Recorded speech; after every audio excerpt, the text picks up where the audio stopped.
दोस्तों, क्या आपके दांतों में भी पायरिया हो चुका है? मुंह से बहुत ही ज्यादा गंदी बदबू आती है, दांतों में बहुत ही ज्यादा पीलापन, या आपके बच्चों के दांत पूरी तरह से खराब हो चुके हैं? पान मसाला या फिर गुटखा खाकर अपने अपने दांतों का अगर ऐसा हाल कर लिया है तो इस वीडियो को ध्यान से देखिए। दांतों से जुड़ी जितनी भी समस्या, चाहे वो पीलापन हो या दांत इस तरह से खोखली हो जाना या फिर आपके दांतों से खून आना, एकमात्र ऐसी रेमेडी जिससे आपके दांतों से जुड़ी जितनी भी समस्या है वो खत्म हो जाएगी। और यकीन मानिए दोस्तों, आपने इसको एक बार यूज कर लिया ना तो आपके दांतों में चाहे कितने भी पीलापन हो या पायरिया हो या कीड़े लग गए हो, दांत खोखले हो गए हो, बिल्कुल नए जैसे हो जाएंगे। तो चलिए दोस्तों, बिना देरी किए इस वीडियो को शुरू करते हैं। चलो दोस्तों, इस रेमेडी को शुरू करते हैं। हम आधा चम्मच से कम हल्दी ले रहे हैं। अगर आपके पास शुद्ध जो हल्दी होती है गांठ वाली, अगर उसका पीस के पाउडर हो तो उससे बढ़िया कुछ भी नहीं है। लेकिन अगर कोई ऑप्शन नहीं हो तो आप मार्केट वाली हल्दी ले सकते हैं। लेकिन मार्केट वाली जो हल्दी होती है उससे कहीं ज्यादा बेनिफिशियल जो शुद्ध हल्दी होती है, वो हल्दी में करक्यूमिन कंपाउंड पाया जाता है जिसमें एंटीबैक्टीरियल, एंटी फंगल गुण पाए जाते हैं। अब ये क्या करते हैं, अगर हमारे मसूड़ों में सूजन हो गया है या फिर अगर हम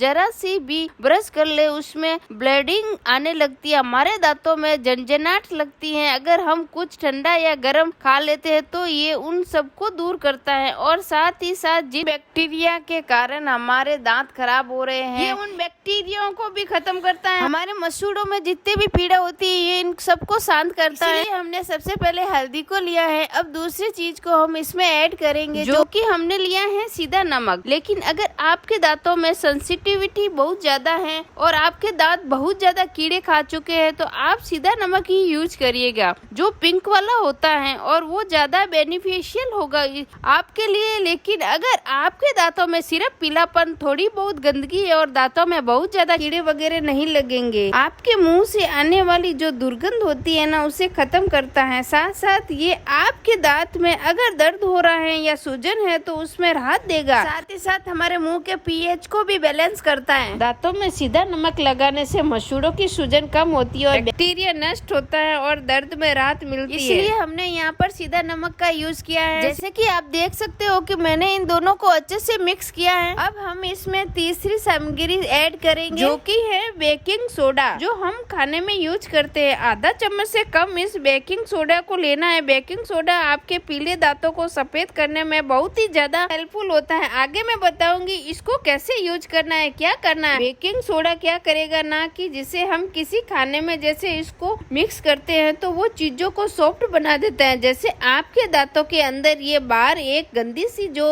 लेयर जम गई है ना, नॉर्मल अगर आप ब्रश करते हो तो उससे वो नहीं हट पाती है, इसलिए इसमें हमने बेकिंग सोडा डालेंगे। जो रेमेडी मैं बता रही हूँ अगर उसका यूज करेंगे ना तो ये बेकिंग सोडा क्या करेगा, वो हार्ड सी परत को पहले सॉफ्ट बनाएगा, फिर धीरे धीरे करेंगे आप देखेंगे एक हफ्ते के अंदर ही वो जो हार्ड सा गंदा सा एक जमी परत है वो खत्म हो जाएगा। इस नमक के काफी सारे फायदे होते हैं। मुंह से मौजूद एक बैक्टीरिया की संख्या अस्थिर रूप से कम करने में मदद कर सकती है। मसूड़ों को हल्की सूजन में नमक के पानी से कुल्ला करने पर आराम मिल सकता है। मुंह की दुर्गंध को कुछ समय के लिए कम करने में मदद कर सकती है। दांतों पर जमे हल्के दागों को थोड़ा कम करने में सहायता कर सकती है। लेकिन केवल नमक से दांत साफ करने के नुकसान भी हो सकता है, इसलिए नमक को डायरेक्ट आपके दांतों पे रब नहीं करना है। इसे किसी चीज के साथ मिला के आप रब कर सकते हो, जैसे कि मैं इस रेमेडी में यूज कर रही हूँ। चीजों को कैसे लगाना है, कैसे करना है, कैसे यूज करना है, ये आपको कोई नहीं बताएगा। नेक्स्ट यहाँ पे हमें चाहिए नींबू। नींबू हमें पूरा नहीं लेना है, आधा लेना है। नींबू में सिट्रिक एसिड होता है जिसका नेचर थोड़ा सा सॉल्टी होता है। देखिए सॉल्टी का मतलब थोड़ा यहाँ बेसिक नेचर का होता है। हमारे मुंह में बैक्टीरिया की ग्रोथ क्यों होती है, क्योंकि जब हमारे माउथ का जो पीएच होता है ना वो खराब हो जाता है, यानी इसमें एसिडिटी ज्यादा हो जाती है और जो उसका बेसिक कंडीशन होता है वो थोड़ा कम हो जाता है। ये फिर दोनों गड़बड़ा जाते हैं।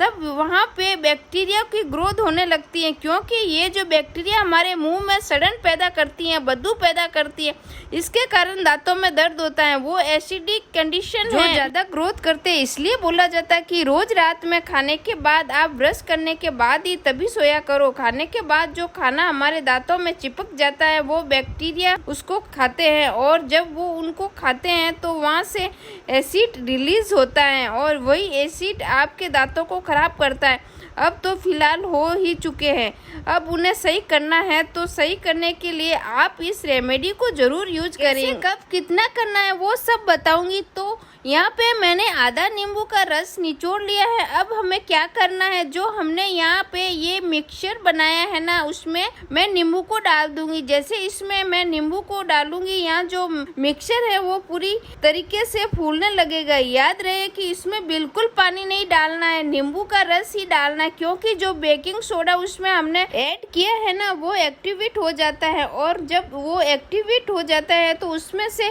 झाग जैसे आपको दिख रहा होगा, निकल रहा होगा। तो आपको उसको लगातार 2 मिनट तक इस तरह से मिक्स करेंगे तो जितना भी जो झाग वो खत्म हो जाएगा। और इसमें मैं अब ऐड करने वाली हूँ आधा चम्मच सरसों का तेल। सरसों के तेल के दांतों और मसूड़ों पर लगाने का उपयोग बहुत ही पुराना नुस्खा है, इसके कुछ बहुत ही ज्यादा फायदे हो सकते हैं। मसूड़ों की हल्की मालिश करने से रक्त संचार बेहतर हो सकता है। मसूड़ों की सूजन और जलन में कुछ लोगों को आराम महसूस हो सकता है। मुंह की सफाई में मदद मिल सकती है, खासकर जब इसे ब्रशिंग के साथ उपयोग किया जाए। दांतों पर जमा कुछ सतह गंदगी को हटाने में सहयोग हो सकता है। मुंह की दुर्गंध कम करने में थोड़ी मदद मिल सकती है। मसूड़ों को मजबूत रखने में सहायक माना जाता है।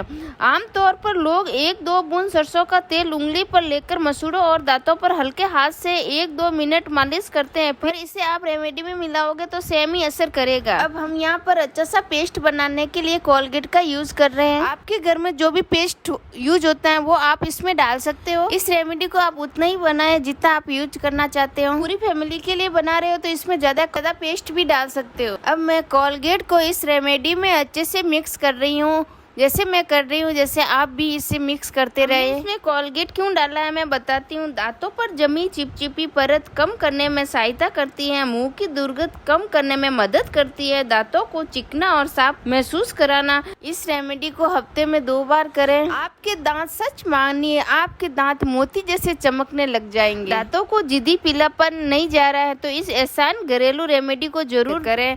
पीले दांतों से परेशान ये सरल नुस्खा आपकी मुस्कान को निखार करता है। महंगे ट्रीटमेंट भूल जाइए, दांतों की सफाई का आसान तरीका यही है। आपके दांत 100% मोती जैसे चमकेंगे गारंटी के साथ। अगर आपके दांतों से पीलापन नहीं जा रहा है तो मुझे कमेंट कर दीजिए, मैं इससे संबंधित रेमेडी आपको कमेंट में बता दूंगी। अब देखिए ब्रश में किस तरीके से पेस्ट लेना है। रोज आप जितना पेस्ट लेते हैं उस तरीके से ही पेस्ट लेना है दोस्तों। फिर अपने दांतों की सफाई करनी है। देखिए इस तरह से हम क्या करेंगे, अपने दांतों पे अच्छे से उसको लगाएंगे। ये हमारी रेमेडी बन चुकी है। आप इसे हफ्ते में 2 बार यूज करो। और आपको वीडियो अच्छा लगा है तो लाइक कमेंट जरूर करना। अगली किसी रेमेडी के साथ